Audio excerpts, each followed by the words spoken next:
I've lived in Kirkbymoorside off and on. I first moved to Kirkbymoorside in about 1981, and I think I lived here for, I don't know, about 15 years I think, and then I moved away for about 10 years, and then I've lived here again for 5 years, I think. So about Combined total. combined total. Well, I've lived in the area all told for about 30 years. Oh wow! 'Cause Okay. when I was away, I was only living in Danby or Farmdale or So still close at Rickersdale. hand. Yes, Yeah. indeed, Yeah. indeed. Yeah. So overall, about 30 years. Okay.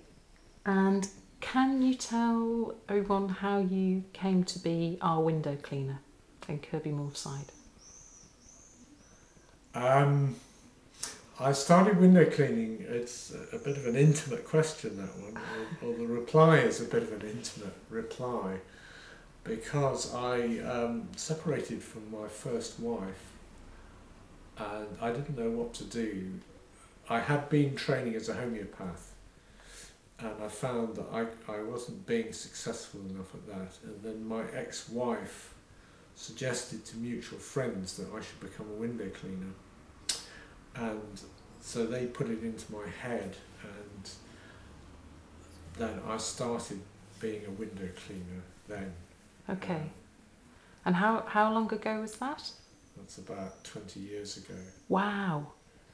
So for the time that you've been in Kirby, you've been pretty much Kirby's window cleaner. No, but I mean, there are about a dozen window cleaners who service Kirkbymoorside. So Wow. I suppose I'm quite high profile because I have a lot of the high street, but it's quite competitive. Ah. There's a lot of competition there. Right. So, And what do you think about living in Kirby? What drew you back here after you'd been in other places? I've always liked it as a town. I've thought it ever since I moved here. I thought it was a very sensible place to live.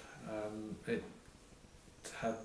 has unfortunately we've lost our baker, and the town since I've been here has seen a lot of changes. But I still think it's a sensible place to live because it has most of the facilities that one needs. And actually I don't shop anywhere else.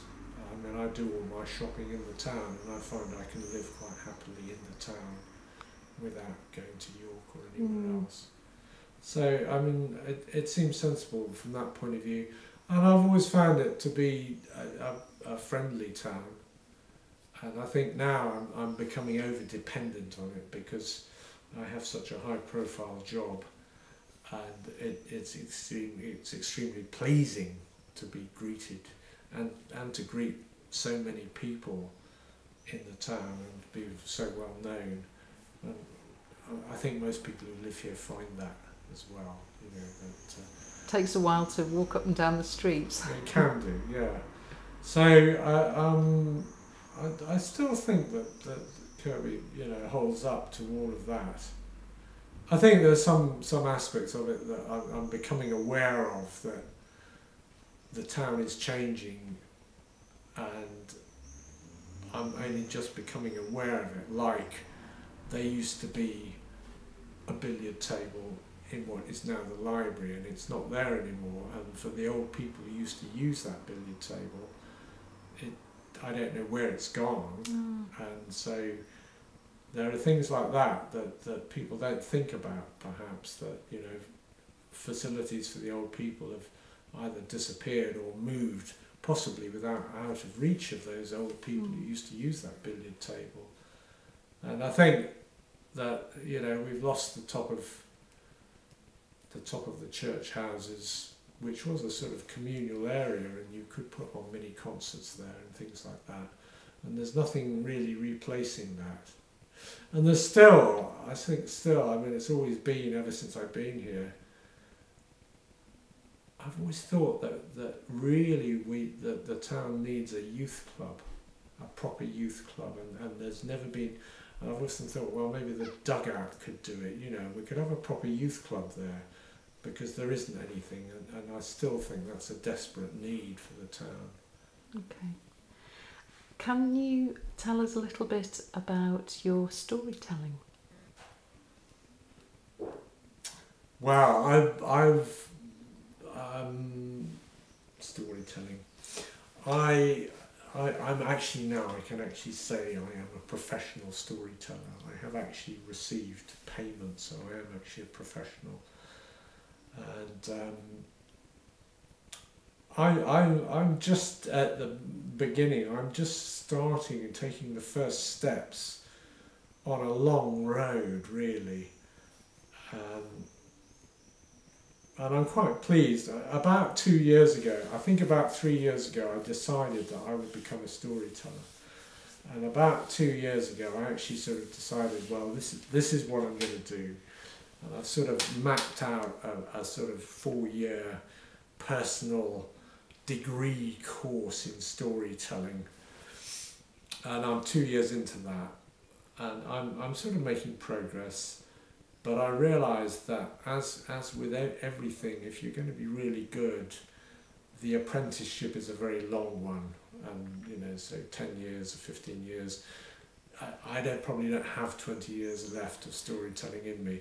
But in the next sort of 10 or 15 years, I hope to become a really good storyteller. I think I'm okay at the moment, but as with any, you know, any apprenticeship, there's a lot of space for improvement, and that only comes by practicing and listening to other storytellers. But I think it's, for me, I've done a lot of amateur dramatics, and that's fine. That's a good thing to do, and I don't think I'm going to stop doing that. But I think storytelling it's a much more intimate experience, and I like it. I'm drawn to it, actually. I'm actually drawn to it. I actually have a desire to do it, because it is only me and the audience. There's no part that, if I'm doing amateur dramatics, then I'm behind a part, whereas if I'm storytelling, it is only me and the audience, and that's what I like. It's like a bit like being a stand-up comedian, but in a different form. And that's what really attracts me to it. I don't know why, but that's what I find very attractive about doing it. Have you ever told a story from the top of a ladder? No. But I'll just share something with you. After my father died, he died in November, and we went to his funeral, and I didn't really grieve for him. And it was in about August the following year, where I found myself, I was working on my own at the time, and I found myself composing this story, and it went on for about a couple of weeks. And actually it was a cathartic story to allow me to grieve for my father. And I can still remember the story that I composed for, that composed itself. Actually, it wasn't me, it just composed itself. And I actually had to stop work at times because I was crying so much at the top of the ladder, which was a bit peculiar. So I haven't actually told the story from the top of the ladder. I've composed one at the top of the ladder. I'm sure telling it is the next step, and that will be something that Kirkbymoorside will be glad to hear. I need to work on that a bit still. Charlie Grumbley, our favourite window cleaner in Kirkbymoorside, thank you very much. It's a great pleasure.